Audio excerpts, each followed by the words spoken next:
15-16 ಮಾಮೂಲಿ ನಮ್ಮ ಮನೆಯವರು ಅದು ಏನೇನು ಶಾಸ್ತ್ರಗಳು ಪ್ಲ್ಯಾನ್ ಮಾಡಿದ್ದಾರೆ ಅದೆಲ್ಲವೂ ಇರುತ್ತೆ. 15 ರಿಸೆಪ್ಷನ್ ಇರುತ್ತೆ, 16 ಬೆಳಗ್ಗೆ ಮುಹೂರ್ತ ಇರುತ್ತೆ ಎಕ್ಸಿಬಿಷನ್ ಗ್ರೌಂಡ್ಸಲ್ಲಿ. ಸೊ 15ನೇ ತಾರೀಕು ಅಂದರೆ ಫಸ್ಟು ನಾವೇನು ಅಂದ್ಕೊಂಡ್ವಿ, ಸಪ್ರೇಟಾಗೆಲ್ಲ ಮಾಡೋಣ ಅಂತಲೇ ಅಂದ್ಕೊಂಡ್ವಿ. ಅಂದರೆ ಅಭಿಮಾನಿಗಳಿಗೆ ಸಪ್ರೇಟು, ಈವೆಂಟ್ ಸಪ್ರೇಟು, ಇದೆಲ್ಲದನ್ನು ಯೋಚನೆ ಮಾಡಿದ್ವಿ. ಆದರೆ ಏನು ಮಾಡಿದ್ರು ಅಭಿಮಾನಿಗಳು ಅಂದರೆ ಈವೆಂಟಿಗೆ ಬಂದೇ ಬರ್ತಾರೆ ಆ್ಯಕ್ಚುಲಿ.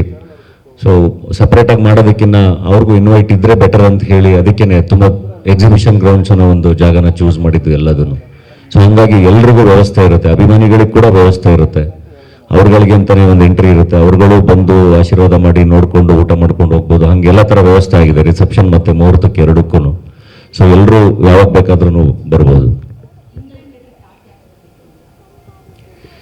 ಇನ್ಲೈನ್ ಲೆಟ್ರ್ ಥಾಟು ಅದು ನಂದು ಇಡೀ ಅಂದರೆ ಮದುವೆ ಅಂತ ಬಂದಾಗ ಟು ಬಿ ಆನೆಸ್ಟ್ ನಾನು ಸಿಂಪಲಾಗಿ ಒಂದು ರಿಜಿಸ್ಟರ್ ಮ್ಯಾರೇಜ್ ಆಗೋಣ ಅಂತ ಇದ್ದಿದ್ದು, ಟು ಬಿ ವೆರಿ ಆನೆಸ್ಟ್. ಹಾಗೆ ಅದು ಥಾಟು ಶುರುವಾಗಿದ್ದು. ಅದಾದಮೇಲೆ ಕುಟುಂಬ ಅಂತ ಬಂದಾಗ ಈಗ ನಮ್ಮ ತಂದೆ ತಾಯಿಗಳಿಗೆ ಅವ್ರದ್ದೊಂದು ಕನಸು, ಅವ್ರ ಆಸೆಗಳಿರುತ್ತೆ. ಇಲ್ಲ ನಾನು ನಮ್ಮ ನೆಂಟರು, ನಮ್ಮ ರಿಲೇಟಿವ್ಸು, ನಮ್ಮ ಜನಕ್ಕೆ ನಮ್ಮ ಊರಲ್ಲಿ ನಾವು ಊಟ ಹಾಕ್ಸ್ಲೇಬೇಕು ಅಂತ ನಮ್ಮ ತಂದೆ ತಾಯಿ ಅಂದರು. ಅದರ ನಂತರ ಅಭಿಮಾನಿಗಳು ಅವ್ರಿಗೊಂದು ನಾನು ಕಾರ್ಯಕ್ರಮ ಮಾಡಲೇಬೇಕು. ಇಷ್ಟೆಲ್ಲ ಅಂದರೆ ಏನೇ ಮಾಡಿದ್ರು ಅವರಿಲ್ಲದೆ ಮಾಡೋಕ್ಕಾಗಲ್ಲ. ಸೊ ಅವ್ರಿಗೊಂದು ಕಾರ್ಯಕ್ರಮ ಮಾಡಬೇಕು, ಅವ್ರಿಗೆ ಮತ್ತೊಂದು ಊಟ ಹಾಕಿಸ್ಬೇಕು. ಜೊತೆಗೆ ಫ್ರೆಂಡ್ಸು ಮತ್ತು ನನ್ನ ಇಂಡಸ್ಟ್ರಿ ಫ್ರೆಂಡ್ಸು. ಸೊ ಅದ್ರ ಜೊತೆಗೆ ನನಗೆ ಗೊತ್ತಿರೋಂಥ ಲೀಡರ್ಸ್ ಅಂದರೆ ಎಲ್ಲ ನಂದು ಬಳಗ ಒಂದು ಸ್ವಲ್ಪ ದೊಡ್ಡದು. ನನ್ನ US ಇಂದ ಫ್ರೆಂಡ್ಸ್ ಬರ್ತಿದ್ದಾರೆ, ದುಬೈಯಿಂದ ಫ್ರೆಂಡ್ಸ್ ಬರ್ತಿದ್ದಾರೆ, ಆಸ್ಟ್ರೇಲಿಯಿಂದ ಬರ್ತಿದ್ದಾರೆ. ಅಂದರೆ ನನ್ನ ಸ್ಕೂಲ್ ಫ್ರೆಂಡ್ಸಿಂದ ಹಿಡಿದು ಇದುವರೆಗೂ ಎಲ್ಲರೂ ನನ್ನ ಜೊತೆ ತುಂಬ ಚೆನ್ನಾಗಿ ಟಚ್ಚಲ್ಲಿದ್ದಾರೆ. ಸೊ ಆ ಬಳಗ ದೊಡ್ಡದು, ಮತ್ತು ಎಲ್ಲರಿಗೂ ಎಲ್ಲದನ್ನು ಸಪ್ರೇಟಾಗಿ ಮಾಡೋಕ್ಕಾಗಲ್ಲ. ಹಾಗಾಗಿ ಒಟ್ಟಿಗೆ ಮಾಡೋಣ ಅಂತ ಹೇಳಿ ಡಿಸೈಡ್ ಮಾಡಿ ಎಕ್ಸಿಬಿಷನ್ ಗ್ರೌಂಡ್ಸಲ್ಲಿ ಶುರು ಮಾಡಿದ್ದು. ಸೊ ಇಷ್ಟೆಲ್ಲ ದೊಡ್ಡದಾಗಿ ಮಾಡಬೇಕಾದ್ರೆ ಇನ್ವಿಟೇಷನ್ ಅಂತ ಬಂದಾಗ ಡೆಫಿನೆಟ್ಲಿ ಆ ದೊಡ್ಡ ದೊಡ್ಡ ಇನ್ವಿಟೇಷನ್ಗಳನ್ನೇ ನಮಗೆ ತೋರಿಸ್ತಾರೆ. ನನಗೆ ಅದು ನೋಡಿದಾಗ ಸ್ವಲ್ಪ ಭಯ ಆಗೋಯ್ತು. ಇದು ಇಟ್ಸ್ ಜಸ್ಟ್ ಎನ್ ಇನ್ಫಾರ್ಮೇಷನ್, ನನ್ನ ಒಂದು ಇನ್ವಿಟೇಷನ್ ಅದು.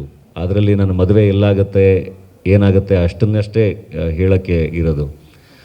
ಅದಕ್ಕೆ ನನಗೆ ಇನ್ವೆಸ್ಟ್ ಮಾಡೋಕ್ಕೆ ಇಷ್ಟ ಆಗಲಿಲ್ಲ. ಅದ್ರ ಬದಲು ಇನ್ನೊಂದಿಷ್ಟು ಜನಕ್ಕೆ ಅದರಲ್ಲಿ ಊಟ ಹಾಕೋಕ್ಕೆ ದುಡ್ಡಾಗುತ್ತೆ, ಅದು ಬೇರೆ ಕಡೆ ಖರ್ಚು ಮಾಡ್ಬೋದು ಅಂತ ಯೋಚನೆ ಮಾಡಿದೆ. ಸೊ ಏನು ಮಾಡ್ಬೋದು ಅಂತ ಯೋಚನೆ ಮಾಡಬೇಕಾದ್ರೆ ಓಕೆ ನಾನು ಪರ್ಸ್ನಲಾಗಿ ಅಡ್ರೆಸ್ ಮಾಡ್ದಂಗೆ ಇರಬೇಕು ಅಂತ. ಪರ್ಸ್ನಲಾಗಿ ಅಡ್ರೆಸ್ ಮಾಡ್ದಂಗೆ ಇರೋಕ್ಕೆ ಯಾವಾಗಲೂ ನಾವು ಪತ್ರ ಬರಿತೀವಲ್ಲ, ಪರ್ಸ್ನಲಾಗಿ ಒಂದು ಮೆಸೇಜ್ ಟೈಪ್ ಮಾಡಿ ಕಳಿಸ್ತೀವಿ, ಪತ್ರ ಬರಿತೀವಲ್ಲ, ಹಂಗೆ ಆ ಫಾರ್ಮೇಟಲ್ಲಿ ಇರಲಿ ಅಂತ ಹಂಗೆ ಐಡಿಯಾ ಬಂದಿದ್ದು. ಸೊ ಹಂಗೆ ಐಡಿಯಾ ಬಂದಾಗ ಫಸ್ಟು ಇನ್ಲ್ಯಾಂಡ್ ಲೆಟ್ರಲ್ಲೇ ಪ್ರಿಂಟ್ ಹಾಕ್ಸೋಣ ಅಂತಲೂ ಯೋಚನೆ ಮಾಡಿದೆ.